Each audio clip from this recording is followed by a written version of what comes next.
Buenos días, soy Leonardo Guidi, analista financiero de Grupo Carey y vamos a ver el resumen semanal correspondiente al viernes 11 de junio de 2021. Bueno, no puedo comenzar este informe hablando de otra cosa más que de la inflación en Estados Unidos, ya que se conoció el dato de inflación de mayo, que vino, como dice acá, con un aumento del 0,7% cuando quitamos los ítems de comida y energía que suelen ser más volátiles, y obviamente esto representa una baja con respecto al mes pasado que vino 0,9%. Pero acá lo importante, como hicimos la vez pasada, es empezar a desglosar un poco el índice, porque claramente vino alta la inflación de mayo, también así como vino la de abril, bajó un poquito, pero vemos de 0,9 bajó a 0,7, o sea, sigue siendo alta si tomamos en cuenta lo sucedido durante los últimos años en Estados Unidos. Entonces lo importante acá es lo mismo que decíamos el mes pasado, ver si esto tiene pinta de ser permanente o si es meramente temporal. Entonces empezamos a ver, vamos a desglosar un poco el índice. Este informe está públicamente gratuito en internet, lo buscan en bls.gov en el gobierno de Estados Unidos y bueno, van a encontrar este informe donde acá vemos cosas interesantes, donde vemos acá en mayo que otra vez lo que más ha subido es autos y camiones usados, y después vemos también que bueno, vehículos nuevos también subió 1,6%.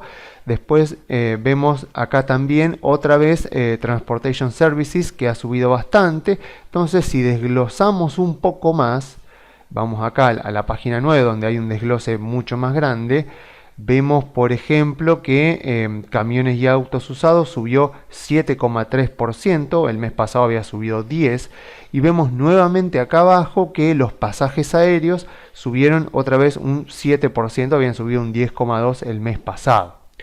O sea, nuevamente cuando yo desgloso el índice y le quito, si quiero, los ítems que son más volátiles, para dejar más que nada los ítems que pueden estar más ligados a la pandemia, bueno, lo que vemos es justamente eso, que el índice me sigue indicando que estos aumentos de precio que se están produciendo mes a mes tienen más que nada una relación directa con la reapertura de la economía en Estados Unidos.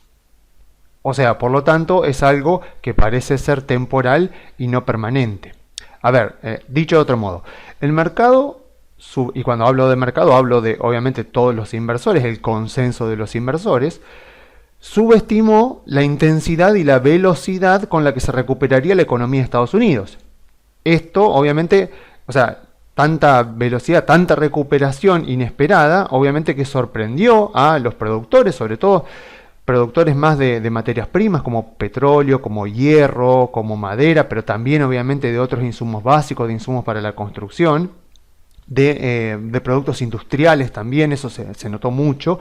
Entonces, claro, sorprendió a los productores que ante la señal de la demanda, obviamente lo que hacen es aumentar los precios, que obviamente esto incentiva a su vez un aumento en la oferta y una entrada de nuevos competidores, pero ese proceso, o sea, ante la señal del precio, que hay un aumento de demanda acumulada en determinados sectores, en determinadas industrias, eso lleva a que los oferentes que han quedado del año pasado, ante la señal del precio, por supuesto, aumentan los precios. Eso genera una señal que incentiva tanto a emprendedores, tanto a inversores, a poner capital, a invertir en ese sector, porque la señal del precio te dice que se puede ganar dinero, o sea, se pueden obtener buenos márgenes de rentabilidad. Eso por supuesto incentiva a que se genere más inversiones. Esa inversión eventualmente lleva a que la oferta aumente y en algún momento, por supuesto, la oferta y la demanda se van a equiparar, con lo cual los precios se van a estabilizar. O sea, esto es economía de primer año de universidad, o sea, es macroeconomía que se puede leer en el capítulo 1 de cualquier libro. O sea, es economía muy, muy sencilla, porque claro, cuando ocurre toda la pandemia, los cierres, las cuarentenas en los estados de Estados Unidos, en Europa, en realidad obviamente en todo el mundo, cae la demanda de muchísimos bienes, servicios, materias primas. Eso por supuesto hace que muchos de los oferentes, muchos de los participantes de esas industrias no pudieran hacer frente a sus deudas, tuvieran problemas financieros porque de repente les baja la demanda. En algunos casos, como en las empresas de los cruceros, les baja directamente a cero. Entonces obviamente tienen que hacer lo necesario para sobrevivir. Algunos no pueden sobrevivir, salen del mercado y obviamente la oferta en esa industria se ve resentida. De repente, bueno, la situación mejora, empieza a mejorar, mejora más rápido y más intensamente de lo esperado, la demanda se recupera más rápido de lo que habían tenido previsto, y eso obviamente provoca la situación en la que estamos ahora. Por supuesto, o sea, que disminuir la oferta es mucho más fácil que volver a aumentar la oferta. O sea, disminuir la oferta consiste en, bueno, o sea, despedir empleados, o sea, apagar las máquinas, digamos, bajar la producción, pero para recuperar toda esa producción, sobre todo si es producción de bienes muy intensivos en capital, bueno, lleva su tiempo. Entonces, disminuir la oferta no, digamos, es relativamente más rápido que volver a recuperar toda esa oferta. Y ese es el desbalance en el que estamos ahora, pero claramente lo que nos muestra el dato de inflación también es que es algo temporal, o sea que eventualmente en este momento, imagínense, debe haber no solo en los sectores industriales, también por ejemplo en la industria del shale oil en Estados Unidos, debe haber ya empresas otra vez que ante la señal del precio de todo lo que ha recuperado el petróleo, están comenzando a invertir en ese sector, a hacer perforaciones, y eventualmente la producción de petróleo de Estados Unidos, que está muy focalizada en el shale, que bajó mucho el año pasado, hoy con los precios ya por encima del costo promedio que tienen las empresas de Estados Unidos que producen shale oil, bueno, eso ya les permite tener ganancia. Ante esa señal ya deben estar invirtiendo y por lo tanto es lógico pensar que la oferta de petróleo de Estados Unidos se irá recuperando hasta volver a los niveles de 2019 durante los próximos meses. Eso es la situación en la que nos encontramos ahora. Pero claro, ¿qué es lo que pasa? Lo que sucede con la inflación es que, bueno, ya con toda esta información que tenemos acumulada, ya no es sorpresa para el mercado. O sea, ya lo que sucedió hoy con la publicación, o mejor dicho ayer, con la publicación del dato de inflación, ya no sorprende. O sea, sí sorprendió, por ejemplo, el mes pasado, pero hoy ya no, porque ya no, o sea, ya no causa el mismo impacto, porque a partir de lo sucedido el mes pasado, muchos más inversores, muchos más actores del mercado comenzaron a seguir de cerca este dato y a tratar de hacer previsiones con respecto a este dato, sobre todo con respecto a si era temporal o permanente. Por lo tanto, cuando se publica el dato de este mes, por más que viene alto, ya no sorprende a nadie, porque claramente el desglose nos muestra que por el momento la información nos dice que es un dato, o mejor dicho, que es un aumento temporal. O sea, fíjense, es muy fácil de ver. Miren lo que pasó el mes pasado. Esto pasó el mes pasado cuando se conoce el dato de inflación. Veamos estos días de bastante baja y bastante volatilidad. Esto pasó ayer. Fíjense la diferencia. O sea, esto es un dato que sorprende al mercado, que no estaba muy descontado en el precio, que no estaba siendo muy mirado, que realmente sorprende a los inversores, que genera un sentimiento inversor temporalmente negativo, pero a lo largo del mes se fue incorporando en los precios, los inversores comenzaron a mirarlo mucho más. Por lo tanto, ayer se publicó y el mercado respondió cerrando en récord histórico. Fíjense la diferencia. Esto pasa cuando los mercados van incorporando en los precios la información. Por eso, la sorpresa es lo que mueve los precios. Por eso vimos esto el mes pasado. Este mes ya no fue sorpresa. Todo el mercado lo está mirando. Por lo tanto, todo el mercado, digamos, los grandes inversores sobre todo, van mirando, van haciendo sus previsiones. Y obviamente cuando ya se publicó el dato de este mes, no sorprendió a nadie. Porque, bueno, justamente porque ya durante el mes se fue haciendo el trabajo para poder anticipar a ver cómo podría llegar a venir y si era algo más estructural o era algo permanente, y bueno, se vio que por el momento está siendo algo bastante temporal. Recordemos que los mercados son muy eficientes para incorporar rápidamente en los precios toda esa información que está circulando y que, bueno, que está en boca de todos. O sea, aquello de lo que se está hablando normalmente en portales de noticias, en redes sociales, en Reddit, ahora con lo que sucedió durante este año. O sea, el mercado es muy eficiente para incorporar todo ese tipo de información. Entonces, acá tenemos un claro ejemplo de eso. Lo que sorprendió el mes pasado y provocó esta baja fuerte que vimos, ya nos sorprendió este mes. ¿Por qué? Porque ya están los precios, ya el mercado lo está mirando. Es aquello que sorprende, aquello inesperado lo que mueve los precios y no aquello que todas las personas están mirando. Y nuevamente recordemos que el mercado, las acciones, los movimientos, los precios de las acciones se mueven descontando cómo cree el mercado que van a ser las ganancias de las empresas durante los próximos 12 a 24 meses, porque estamos en un mercado alcista y por lo tanto el mercado, los inversores, digamos, los grandes inversores suelen mirar un poco más a largo plazo que cuando hay tendencias bajistas. Así que si los grandes inversores del mercado creyeran realmente que la inflación se va a ir a lo largo de este año por arriba del 5% y que se va a mantener ahí, perjudicando los fundamentos de las empresas y provocando un mercado bajista, bueno, ya veríamos eso en los precios.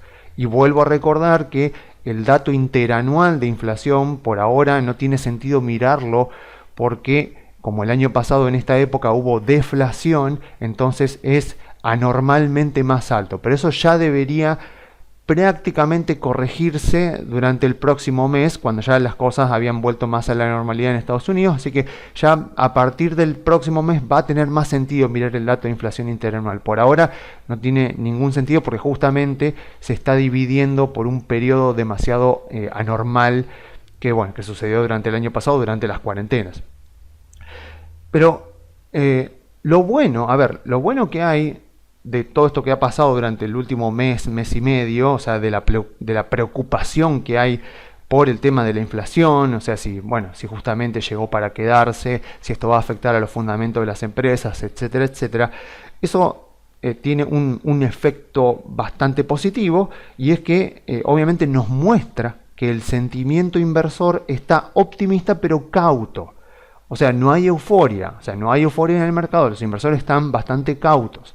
Entonces, eso obviamente nos permite concluir que al no haber euforia, la continuidad de este mercado alcista de Estados Unidos está bastante garantizada. O sea, es muy probable que este mercado alcista continúe vigente, ya que no hay euforia, no hay por ahora obviamente ningún hecho grave como el que ocurrió el año pasado, que podría venir a golpear las acciones como sucedió a principios del año pasado.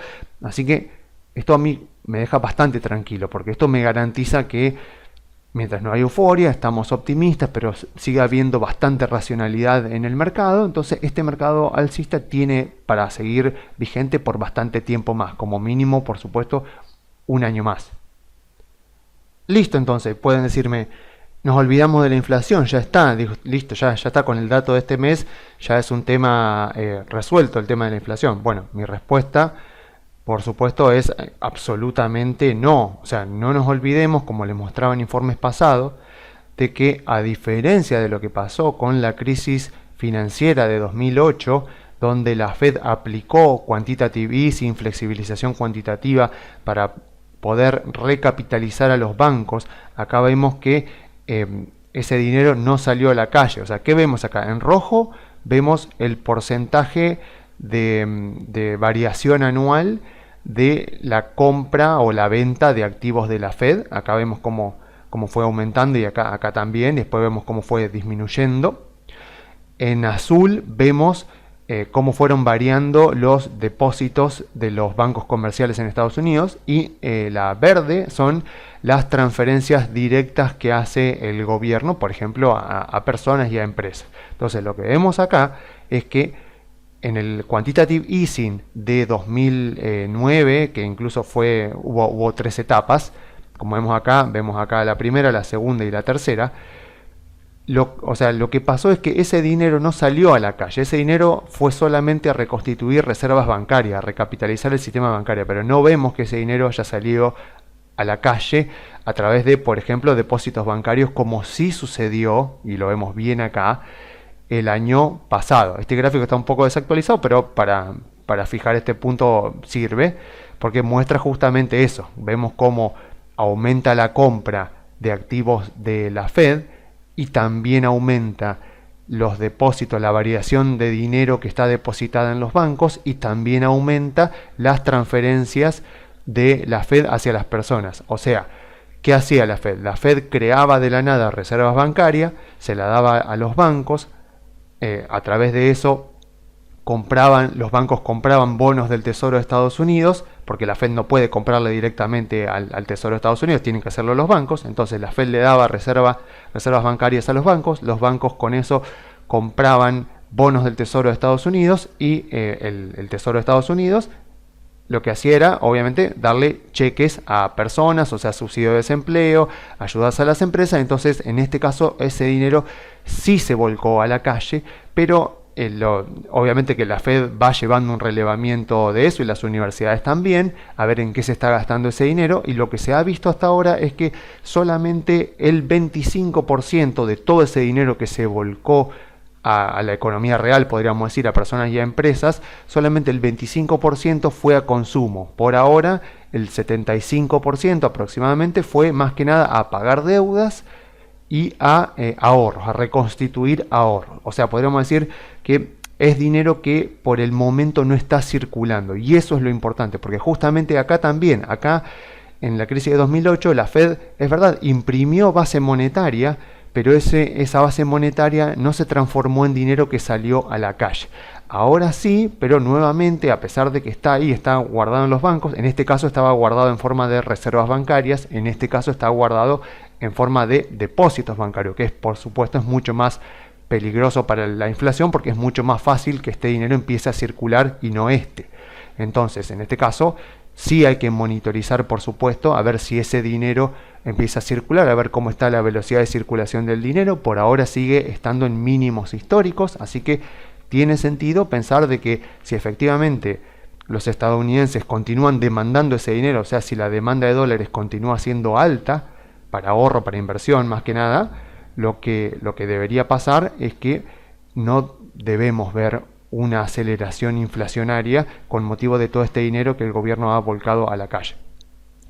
Y por supuesto tampoco tenemos que tenerle miedo a los famosos paquetes de estímulo que quiere hacer Biden, donde dicen, bueno, si el gobierno hace algún paquete de estímulo, va a ser obra pública, va a volcar mucho dinero a la economía, y eso puede traer un aumento inflacionario. Bueno, puede sonar un poco llamativo lo que voy a decir, pero la verdad es que los paquetes de estímulo económico no estimulan. O sea, a veces cuando el gobierno anuncia algún paquete de estímulo, tendemos a creer que es algo instantáneo y que inmediatamente eso va a estimular la economía, y no es así. O sea, por ejemplo, como para dar un ejemplo que todos conocemos, en el 2017 se aprobó la reforma de impuestos de Trump, donde bajó los impuestos, y esto empezó a regir a partir del 1 de enero de 2018, y durante 2018 la economía de Estados Unidos se expandió 2,5, mientras que en 2017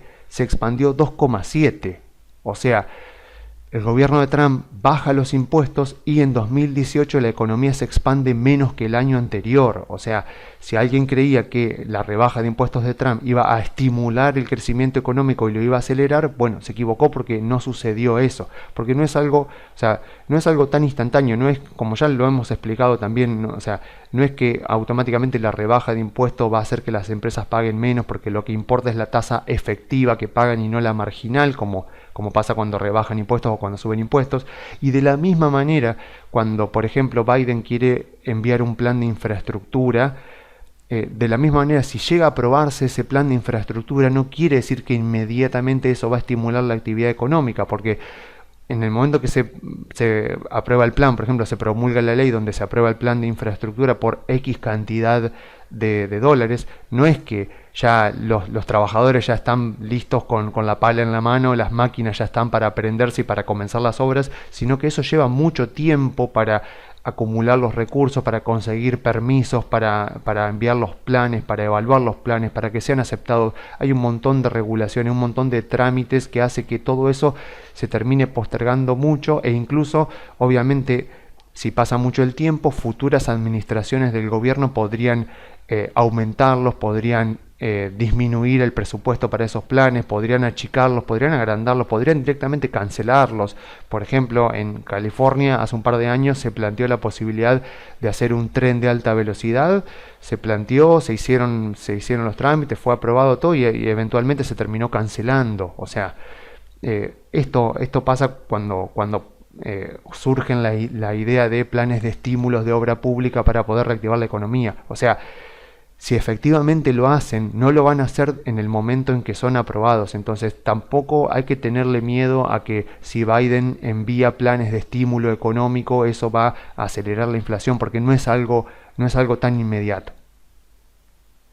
Ahora bien, una consecuencia interesante que tiene esta calma en la expectativa inflacionaria es que, por ejemplo, vemos que la tasa del bono a 10 años ha caído a 1,45. Pensemos que hace unos meses estaba en 1,70 y había muchos expertos que decían que con motivo de la aceleración inflacionaria podría irse arriba del 2%. Y vemos que al contrario ha venido bajando y ahora está en 1,45. Así que bueno, si les quedaba alguna duda de que las expectativas de inflación se están calmando, bueno, creo que, a ver, un dato más mirado que la tasa del Tesoro de Estados Unidos a 10 años, creo que no hay. O sea, es uno de los datos más mirados del mundo. O sea que claramente, si de verdad el consenso de los inversores estuviera aumentando su expectativa inflacionaria, bueno, deberíamos verlo reflejado acá.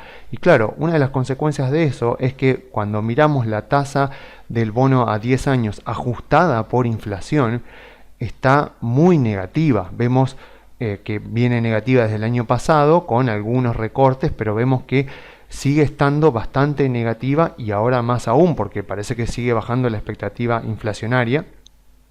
Así que vean dónde está la tasa real de un bono del Tesoro de Estados Unidos a 10 años. O sea, si miráramos lo de corto plazo tendríamos una tasa igual, pero pensemos esto, ¿no? Un bono a 10 años no me está permitiendo ganarle a la inflación, obviamente si las expectativas de inflación se mantienen en estos valores. O sea, al día de hoy, una persona que compra un bono a 10 años estaría perdiendo contra la inflación si la tasa de inflación sería más o menos la que el mercado descuenta, porque justamente los bonos del Tesoro tratan de hacer eso.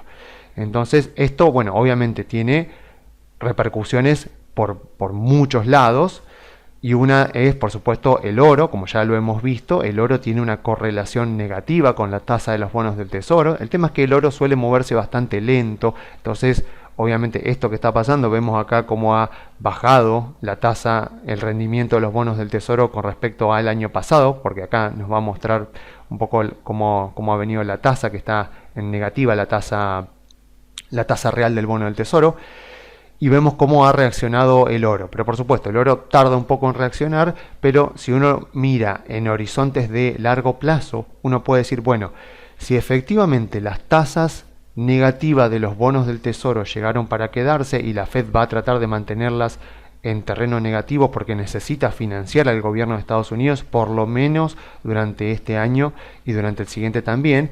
Entonces el oro es un buen activo de inversión porque eventualmente tarde o temprano va a empezar a reaccionar, como ya lo ha estado haciendo, pero debería hacerlo con un poco más de intensidad.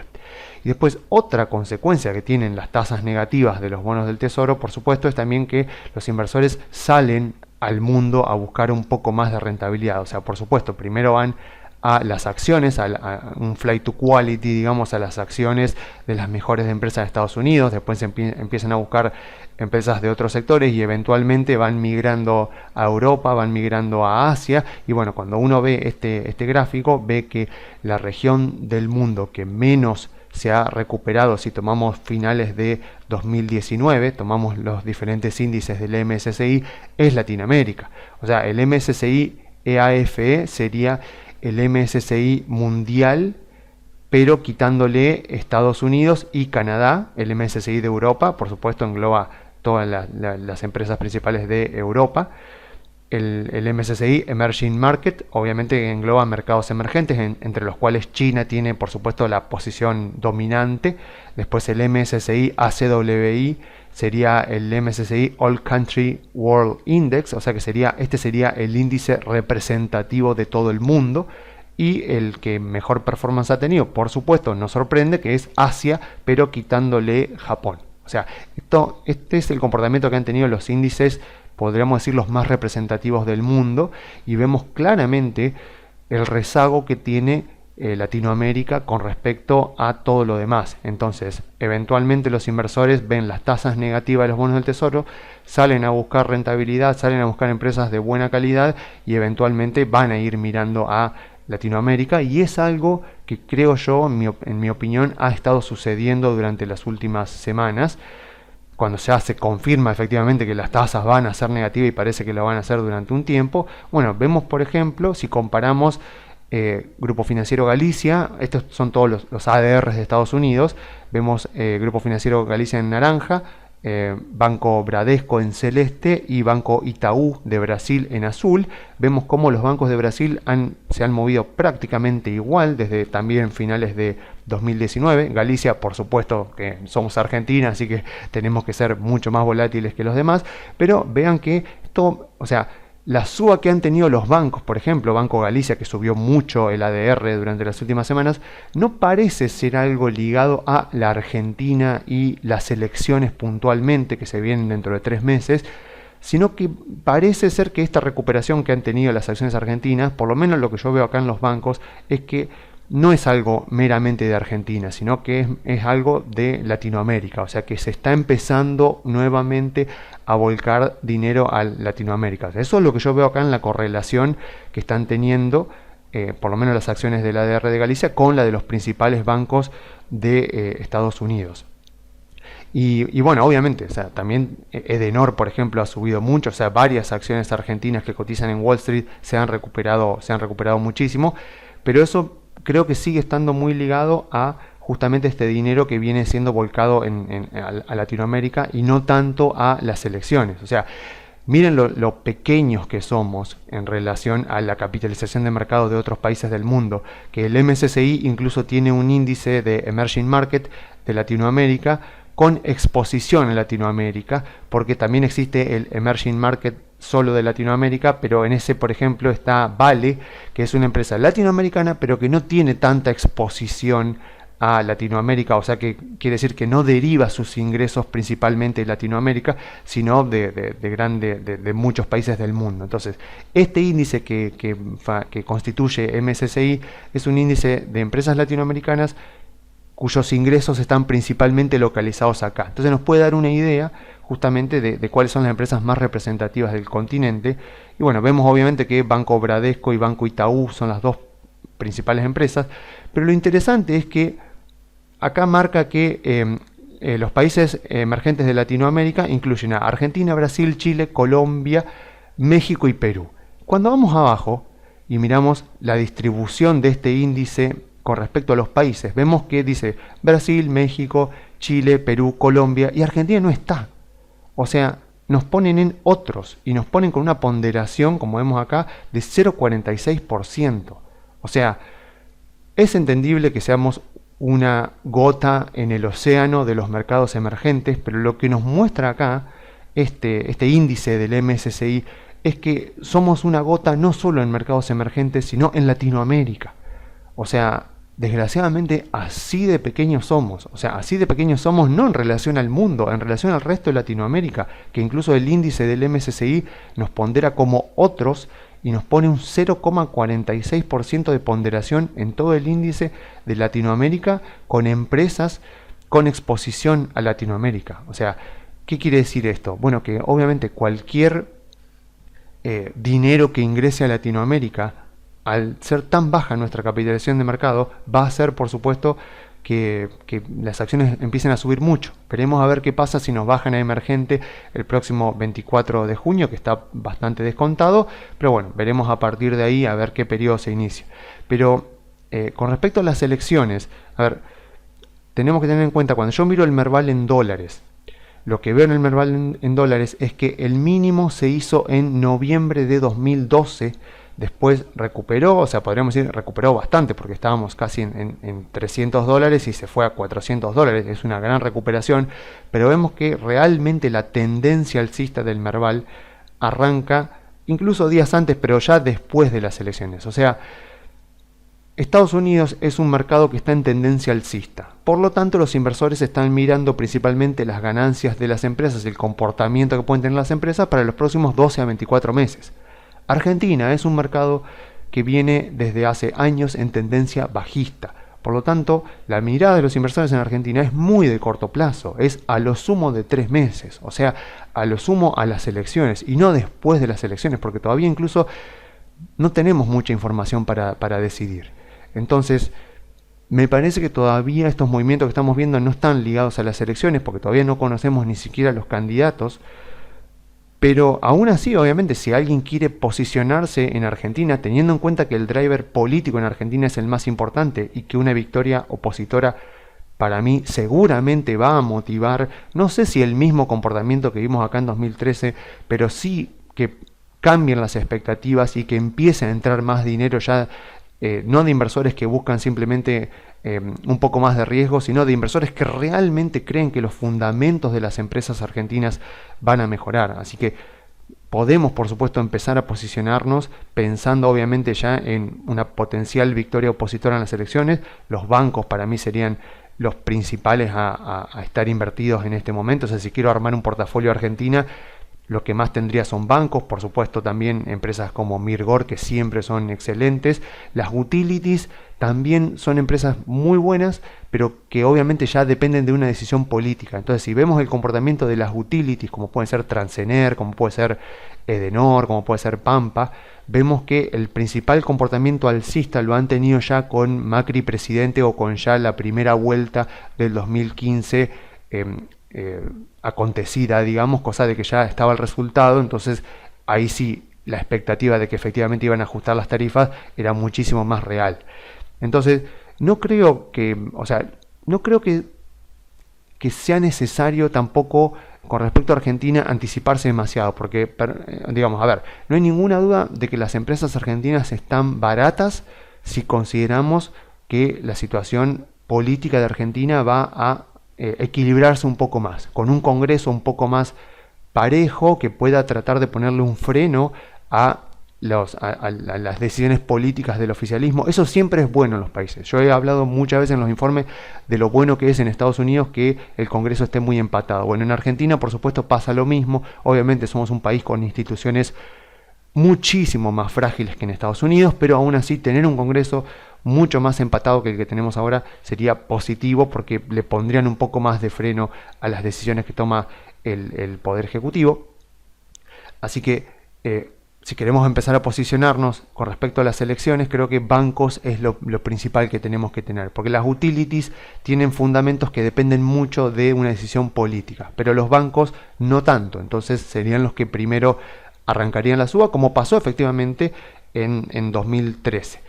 Aún así, vuelvo a repetir, no creo que sea necesario, anticiparse, porque lo que vemos acá es eso, es que justamente acá fueron las elecciones primarias y aquella persona que se posicionó en Argentina luego de las elecciones primarias, incluso 6 meses después, podríamos decir, de las elecciones primarias, vemos acá que tuvo un gran camino por recorrer. O sea, decir que aquella persona que compra después de las elecciones primarias ya está llegando tarde, sí, obviamente que es verdad. Si las elecciones primarias dan un resultado muy favorable a la oposición, sí, vamos a estar llegando tarde con respecto a ahora, pero vamos a estar llegando muy temprano si es que efectivamente esa tendencia continúa y en 2023 podemos ver algún cambio presidencial, digamos que traiga algún tipo de gobierno un poco más moderado, un poco más amigable con los mercados.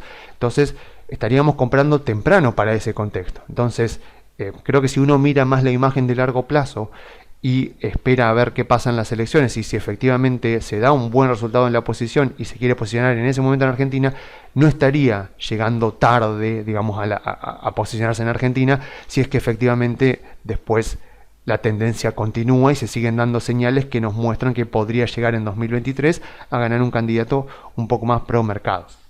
Entonces, bueno, eso con respecto a Argentina.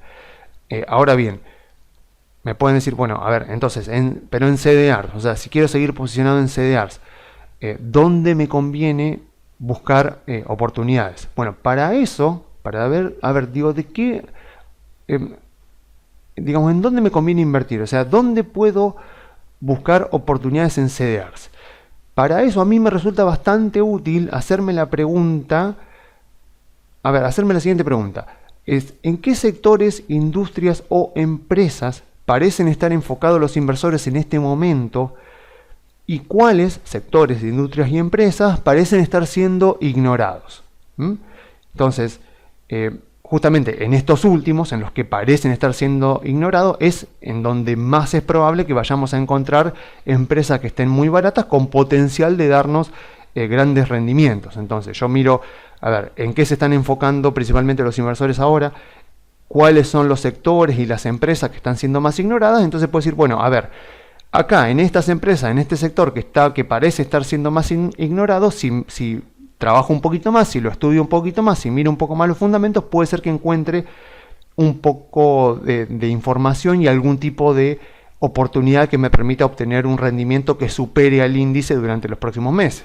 Entonces, para eso sirve muchísimo esta herramienta, que ya la he comentado muchas veces, en finviz.com, finviz con Z, pueden ir a mapa y le va a aparecer el mapa del mercado, el mapa del Standard & Poor's. Entonces acá vemos el rendimiento que han tenido hoy las acciones, pero lo que yo sugiero es decir, bueno, a ver, vamos a ver cuál es el rendimiento que han tenido durante los últimos 6 meses. Entonces vemos durante los últimos 6 meses a dónde estuvieron las principales subas, a dónde estuvieron las principales bajas, y justamente en los sectores donde están las subas veo a dónde le está prestando el mercado atención en este momento y a dónde el mercado no está mirando en este momento y donde puedo potencialmente buscar oportunidades para invertir. Entonces, bueno, una pregunta totalmente lógica que pueden hacerme es, ¿y por qué no hiciste esto antes? O sea, ¿por qué no lo hiciste, por ejemplo, en diciembre del año pasado? A ver, podías haber detectado los bancos, podrías haber detectado las energéticas. Bueno, para ser sincero, tengo que reconocer que me olvidé. O sea, que se me pasó, que bueno, estaba tan contento porque las tecnológicas estaban andando muy bien y todo estaba funcionando bien, y Google, Facebook, Disney, las tecnológicas, Apple, Microsoft, Amazon, estaba andando todo muy bien, que bueno, se me pasó. Es algo que uno, a ver, si uno invierte regularmente en el mercado, tiene que rutinizarlo, tiene que convertirlo en una rutina de una vez por mes tal vez mirarlo para ver esto. Porque seguramente si me hubiera parado acá en diciembre del año pasado, hubiera visto, por ejemplo, que bancos acá y energéticas eran de lo peor que había performado durante los últimos meses. Así que, bueno, tal vez hubiera encontrado alguna oportunidad de inversión. ¿Qué veo en este momento? Bueno, veo que Apple durante los últimos 6 meses ha subido 1,39%. Entonces acá uno puede decir, bueno, habría que analizar a ver qué pasa, que se agotó toda la suba que tuvo el año pasado, subió demasiado, o es que el mercado no la está mirando, se focalizó en bancos principalmente, se focalizó en energéticas y se olvidó. O Amazon, por ejemplo. Creo que Amazon, digamos, de las tecnológicas que a mí me gustan, que vemos Microsoft está andando bastante bien, Google fantásticamente bien, Facebook también, Disney incluso también en el sector de comunicaciones ha andado bien durante los últimos 6 meses. Veo que Amazon no. Creo que Amazon es una de las acciones más interesantes para invertir en este momento, porque durante los últimos 6 meses ha rendido muy poquito, 5,42%. Nadie puede negar que esta empresa es excelente. Entonces, obviamente, lo que habría que hacer a partir de este momento es ir a mirar por qué ¿Qué pasó con Amazon que ha subido tan poquito durante los últimos meses? ¿Por qué el mercado no la está mirando? ¿Por qué los inversores la están ignorando y se están focalizando, por ejemplo, en bancos, como vemos acá, en energéticas, en real estate? Lo que pasa es que real estate no puedo hablar mucho porque no tenemos CDRs en Argentina de real estate, así que más vale, obviamente de energía sí, entonces me puedo hablar un poquito de este sector, pero digo, bueno, a ver, ¿qué está pasando con Amazon? O sea, ¿qué está pasando con Tesla también durante los últimos 6 meses? O sea, ¿qué pasó? Estuvo muy exagerada la suba de Tesla, o sea, ¿tiene margen para seguir bajando? Creo yo que se exageró demasiado la suba, o creo yo que puede ser una buena oportunidad de compra para Tesla. Mercado Libre también, Mercado Libre viene cayendo como un 20% este año, ahí también puede haber una oportunidad de compra interesante. Entonces, acá es lo que yo voy viendo, digamos, yo debería ir viendo acá qué es lo que está en boca de todos y qué es lo que está siendo ignorado. Pero, por ejemplo, a ver, Nvidia es una de las empresas que más satisfacciones me ha dado durante el último año y este año viene andando muy bien.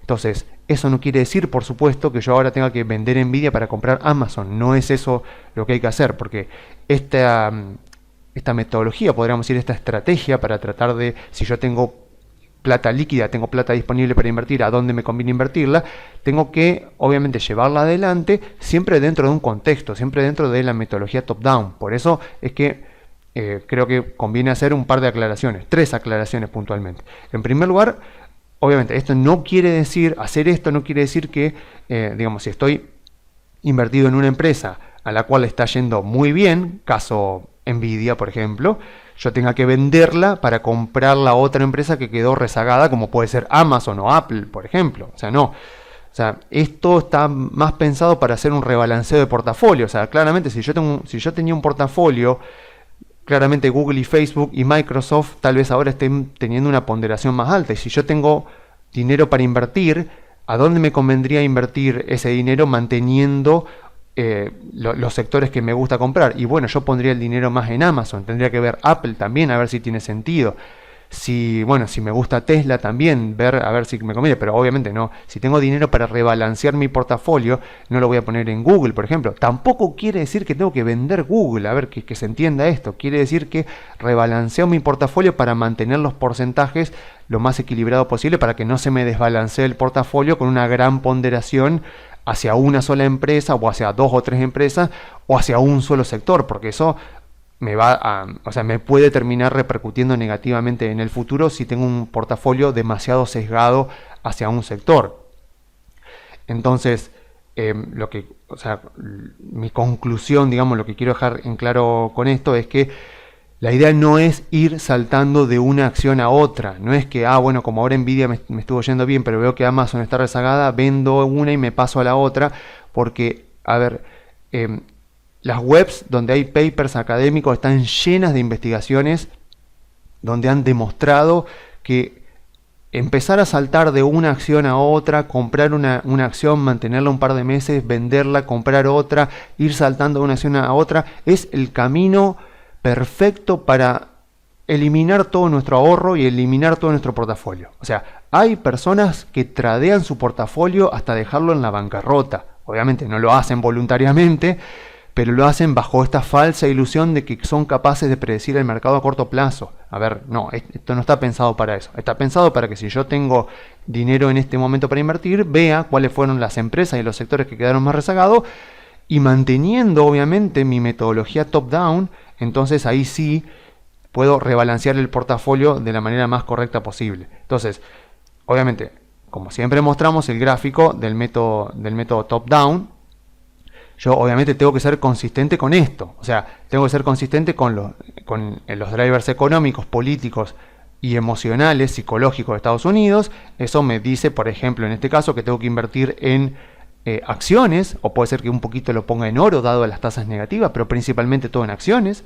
Luego en acciones, cuáles son los sectores que principalmente quiero ponderar en mi portafolio. Yo creo que como el mundo post-COVID de Estados Unidos y de los países desarrollados va a ser muy parecido al mundo pre-COVID de 2019, en el cual las tecnológicas, las empresas de consumo discrecional y las empresas de comunicaciones eran las que mejor performaban. Creo que esos son los 3 sectores que más hay que tener, pero eso no quiere decir que no tengo que tener bancos, no tengo que tener industrials, o sea, empresas industriales, que no tengo que tener energéticas, petroleras, sino que esos sectores estarían más que nada en un 30%, por ejemplo, de mi portafolio, 30-35%, y que el otro 60-65% restante estaría en estos tres sectores. Entonces, por ejemplo, si yo me posicionaba en diciembre de 2020 y hacía esta misma metodología y por ahí veía que los bancos estaban todavía muy rezagados y acá también las petroleras estaban muy rezagadas, y bueno, y obviamente a partir de ahí hago un análisis más profundo, miro los bancos, miro los fundamentos, miro la liquidez de los bancos, la solvencia, qué debería pasar para que los bancos recuperen, o sea, qué podría llegar a pasar con las tasas. Bueno, ya lo mismo que hablamos en informes anteriores sobre los fundamentos de los bancos y sobre los fundamentos de las energéticas, lo mismo, o sea, si el petróleo, si la recuperación económica iba a fomentar una recuperación del petróleo, bueno, etcétera, etcétera, lo que ya vimos en informes anteriores. Entonces, si yo me posicionaba en diciembre de 2020 y notaba esto y quería invertir en bancos y en petroleras en ese momento, obviamente no puedo no puedo ser infiel a esto, tengo que seguir siendo disciplinado con esta metodología. Entonces, manteniendo esta metodología, podría haber aprovechado un 10 o un 20% de mi tenencia y haberla puesto en alguna de estos tipos de empresas, y obviamente ahora con el resultado opuesto veo que me hubiera ido muy bien, pero no necesariamente. Pensando de ahora en adelante, yo puedo decir, bueno, si yo tuviera que rebalancear mi portafolio, vería un poco rebalancear con Amazon, por ejemplo, pero vamos a ver lo que pasa de aquí a unos meses. Lo único que puedo decir es, miren, Amazon mirando 6 meses para atrás, la verdad que ha subido muy poquito, podría haber algún tipo de oportunidad de inversión, pero tengo que mirar la empresa. O sea, esto no me excluye, última aclaración es, esto no me excluye de tener que estudiar la empresa. O sea, no puedo invertir en algo solo porque hace mucho que no sube. O sea, yo no puedo invertir en Amazon porque durante los últimos 6 meses subió solamente un 5%. Debe estar barata. No, porque hay muchas empresas que han caído y debe tener una gran justificación que hayan caído. Entonces no me puedo meter ahí. No me puedo meter en una empresa a invertir solo porque cayó de precio. No se invierte así. Por ejemplo, acá, bueno, Pfizer, por ejemplo, Pfizer que fabricó la vacuna, etcétera, etcétera, viene negativa durante los últimos 6 meses. Entonces, si quiero ver si tiene alguna oportunidad de inversión, bueno, me tengo que meter a ver la empresa, por qué ha caído, qué es lo que ha pasado, qué ha pasado con sus ingresos, qué ha pasado con sus márgenes de rentabilidad, o sea, ha pasado algo negativo puntual, porque supongamos que Amazon hace mucho que no sube por algo puntual de la empresa. Bueno, yo podría analizar eso y ver si es algo exagerado o si es algo o si está pasando algo bueno dentro de la empresa que no está siendo tenido en cuenta. Entonces, bueno, de esa manera puedo aprovechar, pero ya estoy invirtiendo conociendo la empresa, ¿sí? O sea, esto me sirve para analizar dónde puedo encontrar oportunidades de inversión, sería ese el término correcto, pero por supuesto eso no me excluye el hecho de tener que mirar a ver qué está pasando con la empresa. ¿Por qué Apple viene subiendo tan poquito durante los últimos 6 meses? ¿Qué está pasando? O sea, subió mucho durante el año pasado y se exageró el precio. Bueno, eso es lo que tengo que mirar puntualmente. Y vuelvo a repetir, esto no quiere decir tampoco que si yo tengo Google, que viene subiendo 34,44 durante los últimos 6 meses, tenga que venderla para comprar Amazon. No, esto está pensado para rebalancear el portafolio. Si tal vez Google es, gracias a toda esta suba, en este momento Google es, no sé, el 25% de mi portafolio, y bueno, capaz que tener el 25% de mi portafolio en una sola acción sí sería muy riesgoso, y ahí me convendría por ahí vender un poquito de Google y comprar Amazon, por ejemplo, para rebalancear. Pero eso siempre cada uno tiene que hacer este proceso, mirar, analizar los drivers, analizar qué activos quiere tener en el portafolio. Si elige acciones, por ejemplo, no sé, si elige metales preciosos, bueno, ¿qué metal precioso? Oro, plata, platino, cobre, lo que sea. Si elige acciones, bueno, ¿qué acciones? ¿De qué sector? ¿De qué país? ¿De qué industria? Bueno, y ahí vamos bajando hasta qué empresa puntualmente. Este es un proceso que tiene que hacer cada uno, así que bueno, utilizando esta guía, estoy seguro que cualquier persona que disciplinariamente se ponga a hacerlo va a poder seguramente armar un muy buen portafolio. Así que bueno, yo me despido dejándole las vías de comunicación. Se pueden comunicar por la página web grupocarey.com.ar o enviando un mail a contacto@grupocarey.com.ar.